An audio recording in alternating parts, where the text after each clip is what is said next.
साथियों नमस्कार। आज से टीचिंग पॉइंट में आपका बहुत बहुत स्वागत है, अभिनंदन है। आज मेरा एसएससी जीडी का प्रैक्टिस सेट 1 है और इस प्रैक्टिस सेट में सभी प्रश्न पिछले वर्षों में हुई एसएससी जीडी की परीक्षाओं से लिए गए हैं। यह सभी प्रश्न आगामी एसएससी जीडी की परीक्षा के लिए बहुत ही महत्वपूर्ण साबित होंगे। और साथियों प्लीज़ मेरे चैनल को लाइक, शेयर और सब्सक्राइब ज़रूर करें। और यह जो सभी प्रश्न हैं आपके लिए बहुत ही महत्वपूर्ण होने वाले हैं और मुझे आशा है कि आने वाले एग्ज़ाम में आपके लिए बहुत ही ज़्यादा फ़ायदेमंद होंगे। चलिए देर ना करते हुए शुरुआत करते हैं।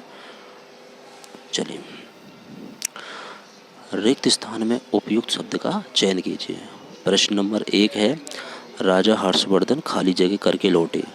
तो चोरी, नाटक, दिग्विजय और नृत्य। तो साथियों राजा है, राजा कौन है? हर्षवर्धन। तो यहाँ राजा के बारे में बात हो रही है। तो राजा चोरी नहीं कर सकता क्योंकि राजा के पास तो खजाना होता है। राजा नाटक नहीं कर सकता क्योंकि राजा के पास तो नाटककार बहुत होते हैं, तो राजा नाटक नहीं करेगा। तो राजा नृत्य भी नहीं करेगा। राजा क्या करेगा? विजय। और यहाँ साथियों अगर ऑप्शन में शिकार होता तो शिकार भी राइट होता। यहाँ विजय और शिकार इनमें से एक होता तो वो सत्य होता है। यहाँ विजय की जगह पर अगर शिकार लेंगे तो शिकार भी यहाँ सही आएगा। चलिए क्वेश्चन नंबर 2, दिए गए शब्द का पर्यायवाची शब्द बताइए। पोखर का पर्यायवाची क्या है? तालाब, बाग, समूह और अरी। तो पोखर का पर्यायवाची क्या है? तालाब, तड़ाग।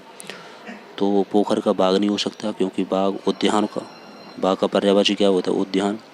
समूह, समुदाय, समूह का पर्यायवाची समुदाय। अरी, अरी किसका पर्यायवाची है? शत्रु का, दुश्मन का। चलिए एक ही राग अलापना मुहावरे का अर्थ क्या है? एक ही बात को बार बार कहना, एक ही बात को एक बार कहना, कई बात को बार बार कहना, सुर में सुर मिलाकर कहना। तो एक ही राग अलापना यानी कि एक ही बात को बार बार कहना, यानी एक ही बात को वो बार बार सुनाना, कहना। तो ऑप्शन ए आपका राइट है। चलिए खरा का विलोम शब्द क्या है? खरा, खरा यानी कि शुद्ध, अच्छा। तो खरा का विलोम शब्द है खोटा, साफ, सोना और सरल। तो खरा का विलोम शब्द क्या होगा? खोटा। खोटा यानी कि खराब और खरा यानी कि शुद्ध, साफ। और साफ का विलोम शब्द क्या होता है? साफ का गंदा और सरल का क्या होता है? कठिन।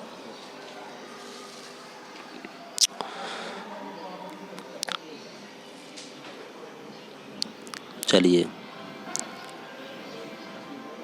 सही बरतने वाले शब्द का चयन करें।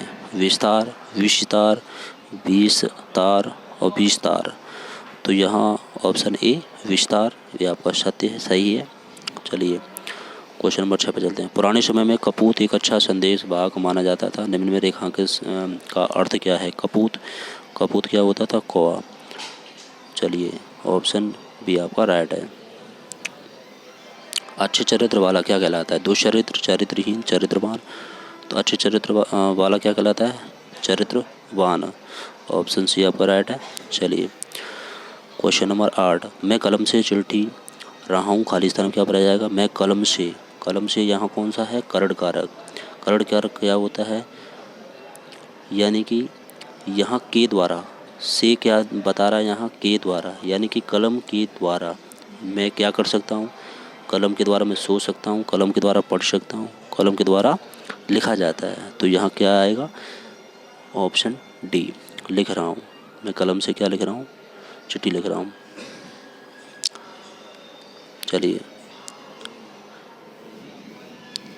बहुवचन शब्द का करें। बलि, कृपा, भला और दया। तो बहुवचन शब्द का भला करें। ऑप्शन सी आपका राइट है। ये सभी प्रश्न पिछले वर्षों में हुई एसएससी जीडी की परीक्षाओं से दिए गए हैं और मुझे आशा है कि आप ज़्यादा से ज़्यादा क्वेश्चनों को सही करेंगे। क्वेश्चन नंबर 10, अच्छे आभूषणों के द्वारा शरीर की शोभा बढ़ जाता है, इस वाक्य में त्रुटि बताएं। के द्वारा अच्छे आभूषण बढ़ जाता है शरीर की शोभा। तो शोभा यहाँ किसको दर्शा रहा है? वो शोभा है स्त्रीद्योतक शब्द। तो यहाँ स्त्रीद्योतक है तो क्या आएगा? जाती है, शोभा बढ़ जाती है अच्छे आभूषणों के द्वारा, तो बढ़ जाता है, ये आपका गलत है। यहाँ शोभा बढ़ जाती है। चलिए आएगा लेख की नकल के लिए शब्द बताए। लेख की नकल, नकलची, प्रतिलिपि, लिपि और हस्तलिपि, हाथ से द्वारा लिखी गई लिपि। लिपि जो लिपि तो जैसे कि हमारी भाषा की हिंदी की लिपि देवनागरी है, तो एक लिपि।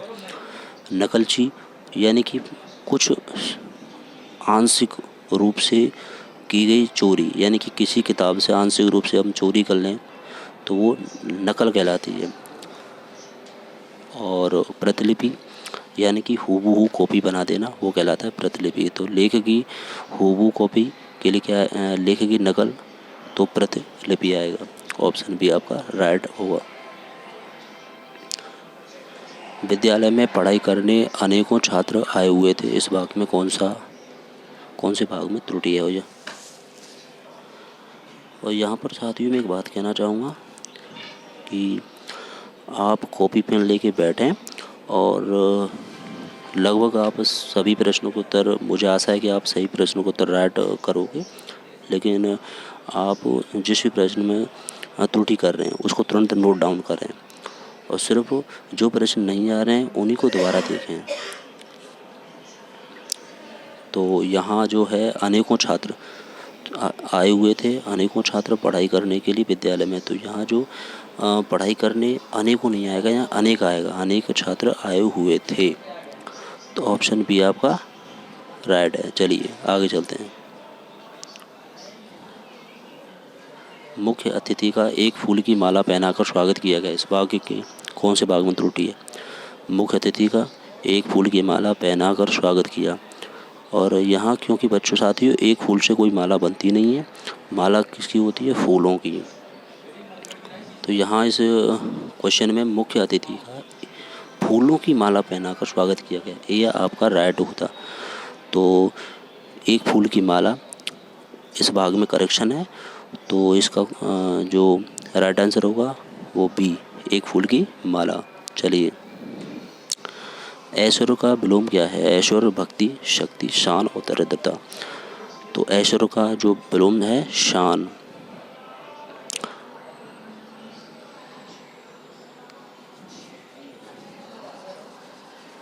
तो साथियों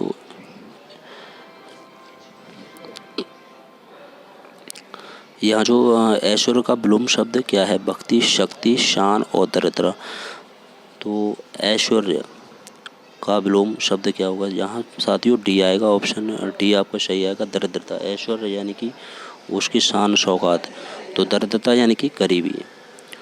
तो ऑप्शन डी आप करेक्शन करें, ऑप्शन डी इसका राइट है। तो साथियों जब भी आप किसी क्वेश्चन को पढ़ते हैं तो पूरा पढ़ें और अच्छे से पढ़ें, तो कभी भी जल्दबाजी ना करें, ठीक है ना।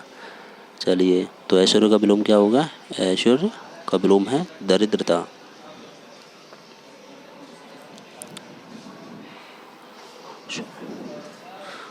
धरणी पर बहुत सारी प्राकृतिक घटनाएं होती हैं, इनमें से रेखांकित शब्द का अर्थ क्या है? धरती, भुजंग, समूह और वृक्ष। तो बहुत ही आसान क्वेश्चन है। तो धरणी होता है क्या? धरती, धरा। तो भुजंग किसका पर्यायवाची है? भुजंग है सर्प का। समूह यानी समुदाय, वृक्ष, बिटप, पादप, पेड़, ये वृक्ष के पर्यायवाची हैं। तो धरणी का पर्यायवाची क्या है? धरती। चलिए क्वेश्चन नंबर 16। कबीर बहुत सी भाषा जानता था, इसके लिए एक शब्द क्या है? बहुज्ञ, भाषा वैज्ञानिक, बहुभाषाविद, तत्वचिंतक। कबीर बहुत सी भाषा जानता था, इसके लिए एक शब्द क्या होगा? बहुभाषाविद।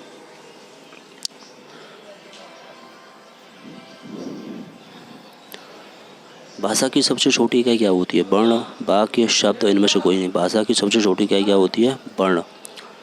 और वर्णों से क्या मिलकर बनता है? शब्द। और शब्द से मिलकर क्या बनता है? वाक्य। और वाक्यों से मिलकर क्या बनता है? एक पैराग्राफ।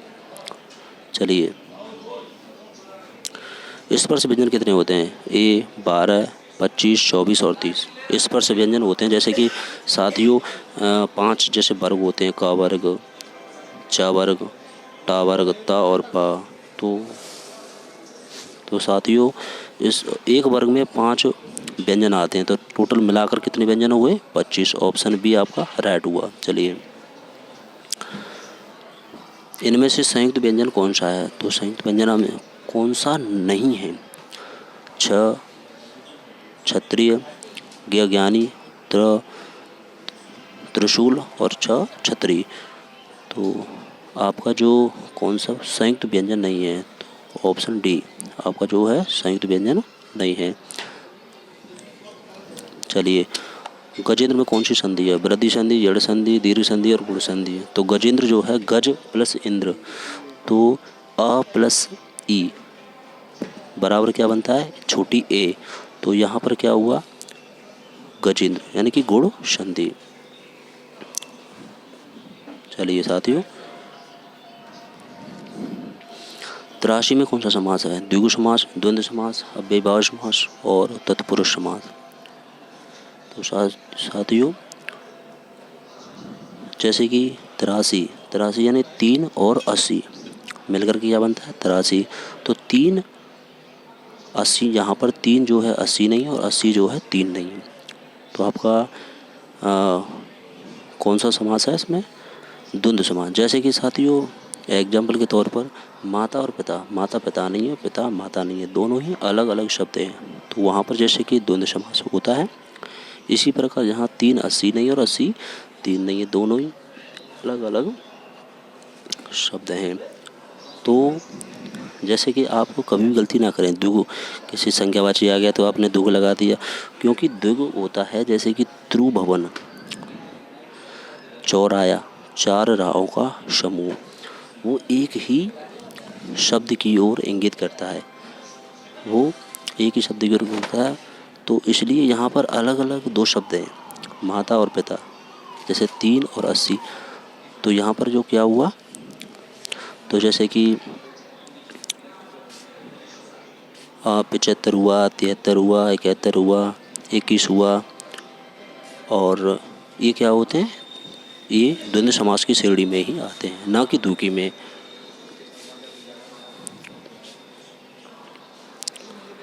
तो साथियों, तो आप कभी जल्दबाजी ना करें कि संख्यावाची आ गया तो आपने तुरंत द्विगु लगा दिया। तो पूरा ज़रूर पढ़ें, अच्छे से करें। चोर चोर मौसेर भाई लोकोक्ति का अर्थ क्या है? सभी चोर मौसेर भाई होते हैं, एक समान प्रकृति होना, सभी चोर एक समान चोरी करते हैं, सभी चोर भाई भाई होते हैं। तो चोर चोर मौसेर भाई यानी एक समान प्रकृति होना, ऑप्शन बी आपका राइट है। और साथियों इस प्रैक्टिस सेट में मैंने 22 प्रश्न ही लिए थे, जो कि बहुत ही अच्छे लिए थे। और इस तरह हम धीरे धीरे आज हमारा जो प्रैक्टिस सेट फैला था, इसलिए हमने क्वेश्चनों का चयन थोड़े साधारण क्वेश्चन लिए थे, और धीरे धीरे करके हम हार्ड क्वेश्चन की तरफ चलेंगे। और ये सभी जो प्रश्न हैं जो कि आपके लिए बहुत ही फ़ायदेमंद होने वाले हैं, और हम डेली एक प्रैक्टिस सेट आपको कराएंगे, और जो कि आपकी आगामी परीक्षा के लिए बहुत ही ज़्यादा रामबाण साबित होंगे। तो मेरे प्यारे साथियों, और जिस भाई ने मेरे चैनल को सब्सक्राइब नहीं किया है तो प्लीज़ सब्सक्राइब करें। किसी भी क्यूरी या सजेशन के लिए कमेंट मुझे ज़रूर करें, और ये क्लास मुझे आपको कैसी लगी और मुझे कमेंट बॉक्स में ज़रूर बताएं। Thank you. जय हिंद, जय भारत। फिर मिलते हैं आपको एक नए प्रैक्टिस सेट के साथ। ओके।